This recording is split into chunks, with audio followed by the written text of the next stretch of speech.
Well, there it is. Rally Spoon just took the Rip-R Evo. What'd you think, buddy? Man, it's fast. Like, faster than what? Everything or? Everything. I mean, for a 9-foot half slice, this thing is flying across the river. What did you not like about it? I mean, sometimes the edges would lock in too hard. Okay. But I mean, like, if you just like boat better, I don't think it'd be an issue. There you go, boat better. Boat better. Quote Rally Spoon. How about just boat better? Well, there you go. Rally approved. Woo, look at that. Woo! It runs smooth. It's doing a really good job of maintaining forward speed. Oh yeah. In the way that I want to paddle. And it's actually pretty nifty turning too, even though it is a margin. And this boat is really, really good at carving any turns. Very good boat. I think he likes it. He was telling me he does not, he looked and looked for a good modern boat. Have you found one? This is up there. Appreciate it, man.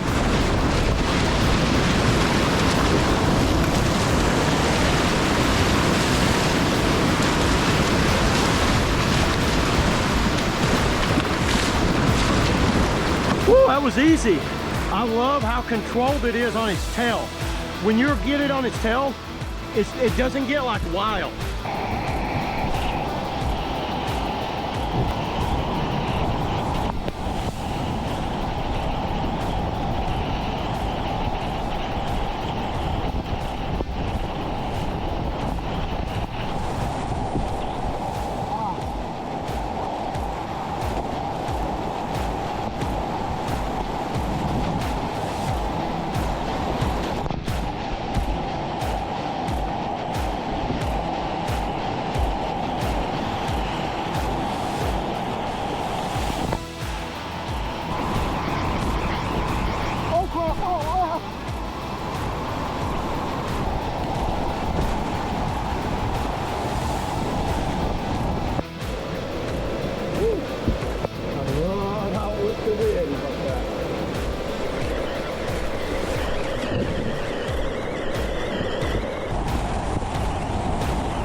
Look how fast comes out of that.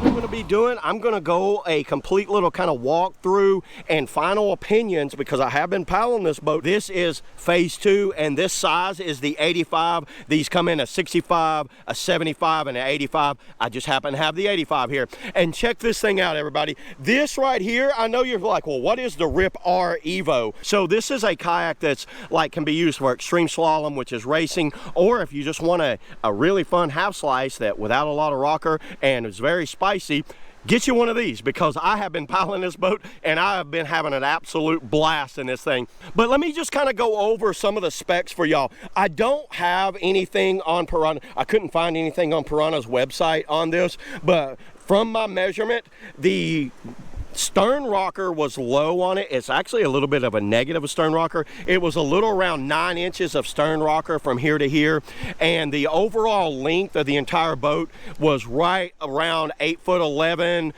8'10" and a half, maybe 3/4, somewhere in there. Wasn't exactly 9 feet, but pretty darn close. And the bow rocker, you know, it looks like it's massive here, but the bow rocker was around about 11 inches of bow rocker, and I'm measuring right from that parting line down as far as like bow rocker. So that's hit or miss on that, but I'm telling you guys, this is not a heavily bow rockered boat. Here's something that I think you guys are going to really like is the outfitting. Check out this. This is something new. Pyranha has not updated their outfitting in eons. So right away you see it has their standard step out pillar, their bulkheads all the same. I don't have the foam in here. You do get a foam kit with this, but this was what the most interesting. Molded in thigh braces, and they did these extremely well. They added rigid, so they have the gussets in there, they have kiss offs there, they doubled up their kiss off. Look how stiff these thigh braces are. So no flexible thigh braces, and you don't need thigh hookers in this boat because it has a nice curve on it. I really like these thigh braces. They did a good job on them, and all they did was use these little kind of like double rivets. They screw through here. It looks like they drilled a hole through here and they put that pad on there. Recognize this system here. This is called cam cleat, and it's racing. So I don't know, you guys leave in the comments if you know where this come from, because I've never seen this cleat right here. Normally what I see is an anchor cleat back here, but this is aluminum, complete aluminum. It's very strong, super easy to use. This thing was phenomenal to use. They have a really nice rope. It locks in there. This is really good, and this is riveted on. I can't feel the backside without taking all the pad off. Solid. You can see how this pad is removable. It goes with these little dots right here. So those things pop in and out, by the way, so you want to be careful with that. To adjust it, you're going to adjust it right back here. You can got an up and down adjustment there, and the adjustments right here. Hip pads are exactly the same, the seat's the same, nothing new on any of that. You do get outfitting to elevate the seat up. Bulkhead's the same, and it's pinned. This is taped down to the hull, and it's pinned here, and it's pinned there in the back. And to adjust the seat, you're going to move these bolts right here. But I like how high this back band is. This is really comfortable. This outfitting worked extremely well. I was really impressed. Good job on Pyranha for kind of doing a different type of outfitting. Weight on this boat was very light. I actually don't know exactly what the weight is on this. You know, I'll leave a link below where you can check these specs once Pyranha puts them up on their website, so that way you'll know when I know. So I haven't really dug that much deep into it, but let me start going over the actual design of the boat. No drain plug as usual. You know, drain plugs are so in the past now. Piranha just, I guess, abandoned drain plugs altogether. There is a molded in right here. This is like lifted up. This isn't like textured. This is actually lifted up. It's 2-85. And what 85 means, that's 85 kilos, which is what, 187 pounds, which is about where I'm at. So that's what that's optimal paddler weight. That's exactly what that means, 85, not volume. I don't know what the volume is on this thing. So I do know that 65, 75, and 85 is kilos. So that's what your optimal paddler weight or race weight should be. So yeah, that's what that is. Interesting little cutout right here, maybe for water to push up there or shed off a little cleaner. It is all textured around there, and smooth polished in there, textured with a little smooth polish in there. Plastic grab handles, these are plastic. And just so you guys know, these are rated up to 500 kg is what they're claiming. If you're wanting to buy this as your overall boat, they do offer the drop forge aluminum grab handles that you would screw in here. They do recommend you upgrade to those new bow handles, bow and stern handles, and you should get you some TK bolts from my buddy Matt. Get you some bolts while you're on the grab handle train and going ahead, because there's only 2 of them. But these look really good. These are injected molded, and they have the Pyranha logo on them, and they feel sturdy.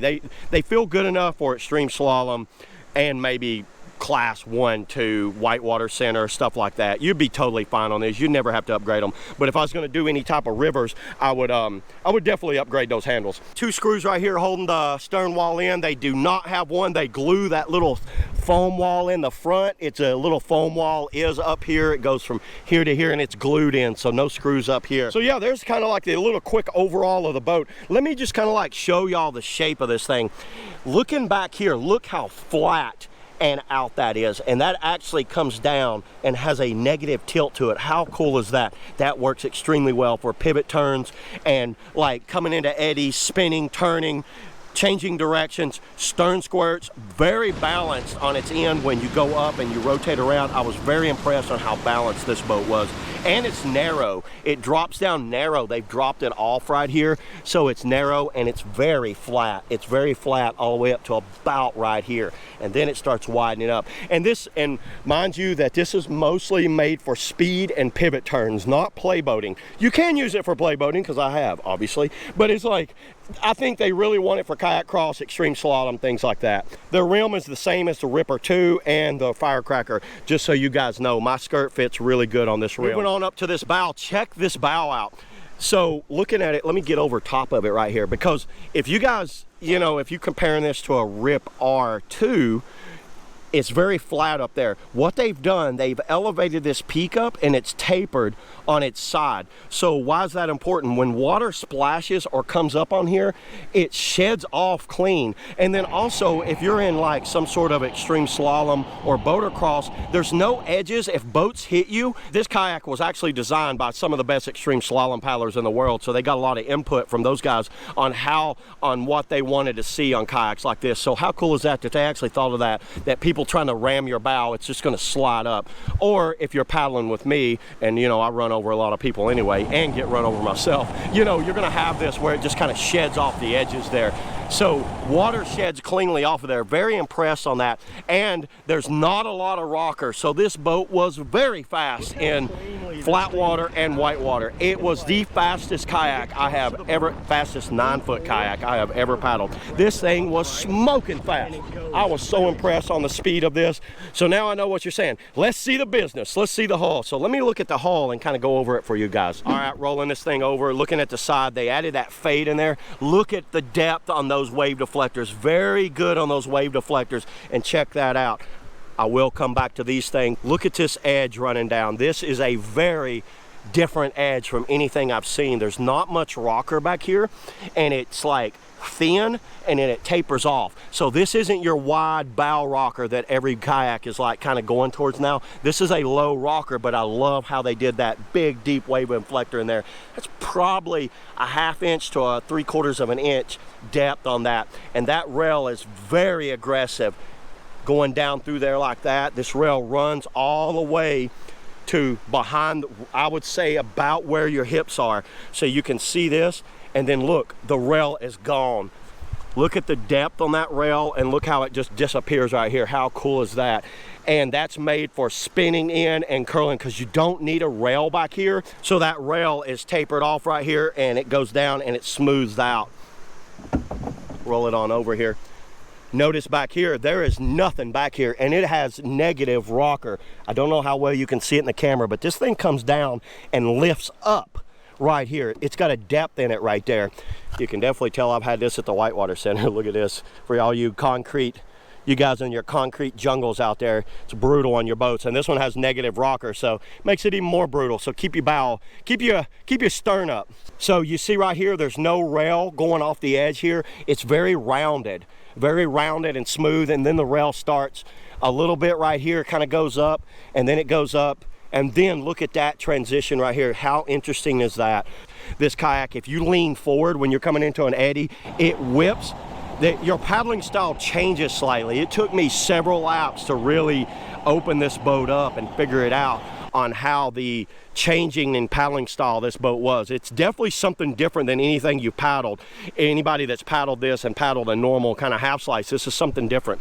And you could tell it's rounded right here. This is not flat. So it's like planing right here, and then it's like more displacement in between two very hard edges there, back into a planing surface, and then planing, and then rounds off right here. And then you hit these things. I know you're like, why in the heck does Pyranha do this? Well, that's exactly what I said when I seen them. This in the mold would be a negative, so that would be in the mold, it'd be down, so the plastic would go in them. They are solid too. These are solid plastic. They are not hollow. You can see how I wore it down there. So why are these on here? Well, in kayak cross extreme slalom, they launch from a ramp. This actually gives you a little bit of elevation. When you're on the ramp, you can kind of rock, and it gives you a little less drag coming over there. How genius is that? What a smart idea. And by the way, you can order these boats with or without them. So my guess is in the mold, they must put a plate over it and screw a plate down of some sort, and when they mold it. So you could like fill that up in the mold while you're running, or they might have two separate molds for all I know. I don't know. Pyranha, they have mold. These guys can make molds of anything very fast. Back to these things. So what these do, they let you rock off a ramp ramp, you can slide off. It gives you that more elevation of your tail and let your bow hit. Then these wave deflectors will take over, and it keeps you in a nice planing out so you can come out faster. How cool is that they actually did that? That is something I have never seen on a kayak. That very impressive on Pyranha to put these on there. Let's roll it back over here. Final thoughts here on the Rip-R Evo. Yeah, my takeaways from this is what Pyranha's made. They made a really good kayak cross slash extreme slalom kayak that's great for pivot turns, downriver speed. Could easily use this in a kayak race. If they let me, I'm going to use this in a 9-foot kayak race because it is smoking fast. This is one of the, just like the other one, it is just as fast as the Rip-R Evo 1. It is very fast, if not faster, because they added a little more volume back here and balanced it out. I thought the original Evo rode a little like that and slowed it down. This one is more balanced, and I think that negative rocker helps line it up a little cleaner going downriver. Very impressed with this kayak. And if you're like someone that maybe wants to do your local run and get a little like me, you got a little run like this, and you just kind of want to like come out and get a workout for the day, pivot turns, paddling around, having a good time on like easy stuff. Could you take this down class 5? I guess technically you could take anything down class 5 if you're good enough. Would I recommend this boat? I don't know. This is something that's very different than what a lot's out there, but it is something that's very fun. If you just maybe another boat to your quiver, if you're just wanting to have a fun kind of downriver half slice that will change up your paddling style a little bit, and it challenges you. This thing definitely pushes your skill set. This is not something that you're going to get and just float the river. I think the Rip-R 2 and the Firecrackers, you can get away with that a little bit, but with this one, you better be driving it because that will get you from time to time. But overall, I look forward to getting more time in this kayak. I have been nothing but impressed every time I paddled it, and everybody I've let paddle it has been very impressed and comes away really wanting one. So yeah, that's all I got today, everybody, on the Pyranha Kayaks Rip-R Evo Phase 2. See you guys in the next video. Woo!